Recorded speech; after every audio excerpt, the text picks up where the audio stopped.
tentu jauh lebih dulu akan sudah Allah hapuskan. Kenapa terus bertahan dan terus berkembang? Ini adalah ajaran yang insya Allah diridhoi oleh Allah dan Rasulnya. Karena apa?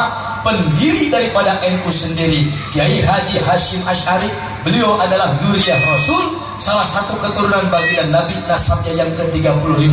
Bukan hanya ulama biasa, putra terbaik, santri terbaik dari bangsa Indonesia, murid kesayangan daripada Syekhul Madura Bangkalan, murid kesayangan daripada Kiai Haji Saleh Darat Semarang ini diberangkatkan oleh guru-gurunya yang mulia, berangkat ke tanah suci Makkatul Mukarramah, bertahun-tahun belajar dari ahli-ahli agama, langsung dari sumber pusat agama Islam, dari mufti-mufti yang ada di Mekah, sampai mendapatkan gelar Hadratus Syekh.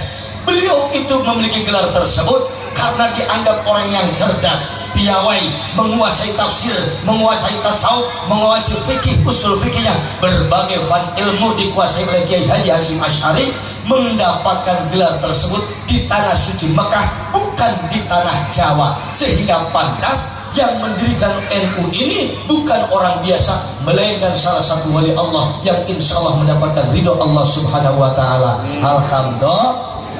Ketika Bung Karno, Bung Hatta, Bung Yamin dan panitia 9 yang tergabung dalam BPUPKI ingin menetapkan dasar untuk negara ini, harus apa yang dibuat? Mereka semua datang kepada Kiai Haji Hasyim Asy'ari melalui putranya yang pertama, Kiai Haji Wahid Hasyim, yang salah satunya masuk sebagai pendiri negara.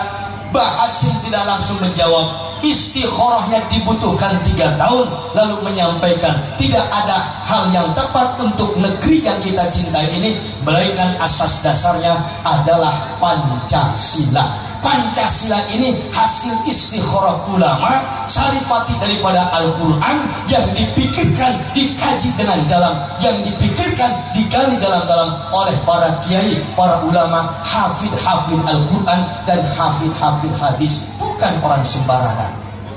Halo? Halo?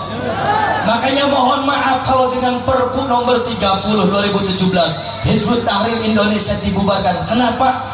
Karena sistem khilafah itu, mohon maaf, tidak cocok untuk ada di negara kesatuan Republik Indonesia. 4 pilar kebangsaan, Undang-Undang 45, NKRI, Bhinneka Tunggal Ika, dan Pancasila adalah final bagi bangsa Indonesia. Mereka yang ingin memaksakan sistem khilafah, mohon maaf, jauh sebelum Indonesia 22 negara menolak Hizbut Tahrir. Ibu kalau mau paham, Hizbut Tahrir itu lahir di Quds Palestina, datang ke Indonesia, awalnya di sana hanya sebagai ormas biasa, sepertinya layaknya LSM di kita. Yang aneh, ketika diimpor ke Indonesia menjadi sebuah manhaj, menjadi sebuah tariqah, menjadi sebuah ajaran, bahkan menjadi partai yang mengakibatkan dianggap menjadi perongrong daripada kedaulatan negara kesatuan Republik Indonesia. Maka ketika penggede bangsa berserta ulama mengambil sikap, jangan salahkan, negara tidak menghendaki mereka siapa saja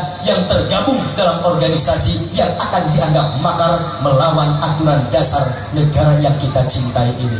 Hal sebabnya harus dipahami, bangsa kita didirikan bukan hanya oleh orang Jawa sebelaka, bukan hanya oleh orang Sunda, tidak hanya Muslim belaka, akan tetapi negara bekas jajahan Belanda ini bisa berdiri tegak. Asas dasarnya adalah kesepakatan putra-putra bangsa, Yong Java, Yong Ambon, Yong Sumatera, Yong Batak, Yong Minang, semuanya bersatu padu untuk memerdekakan bangsa ini. Dan mereka memilih asas yang tepat adalah Pancasila.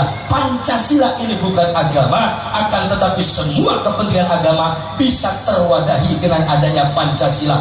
Lebah mana Islam yang tidak terfasilitasi di negara ini?